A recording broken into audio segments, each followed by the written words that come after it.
$800. That's how much I spent on a brand new set of tires. And just 18,000 miles later, they were completely destroyed.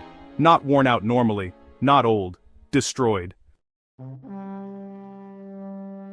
A tire tech pulled me aside and said, "These are unsafe, you shouldn't be driving on them," and I told him I did everything right. I checked my pressure every month, rotated every 5,000 miles, kept it at exactly 32 psi, just like the door sticker says. He looked at me and said one thing, "That's your problem." Okay, so here's the thing about the TPMS trap. Most people, honestly, get fooled by this one. They think, hey, my TPMS light will warn me if there's a problem. But it really won't, at least not when it actually matters. That light only turns on when your tire pressure drops, about 25% below what's recommended. So for example, if your car says 32 psi, that warning only shows up around 24 psi. And honestly, that's not a warning, that's an emergency. By the time that light comes on, your tires are already overheating, your handling is compromised, and damage has probably been happening for weeks. So, just think of TPMS like a fire alarm. It doesn't warn you early, it only alerts you when things are already bad. And here's something else that's super important, the seasonal pressure drop.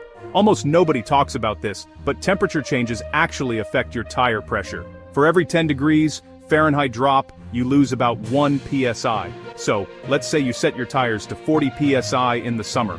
When winter rolls around, you could lose 5 psi without even touching anything. No leak, no damage, just plain physics. That means your tires slowly drop below optimal levels, and your car won't tell you.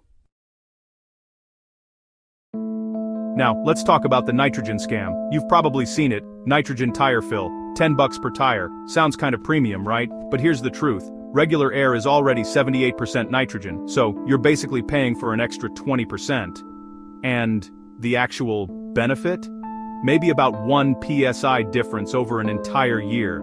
That's basically nothing, less than what your tires lose naturally in just a couple of weeks. This stuff only matters for race cars or airplanes, not your daily driver.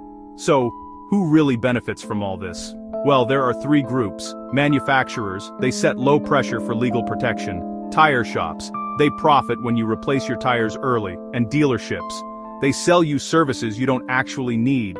All of it depends on one thing, you not knowing any better.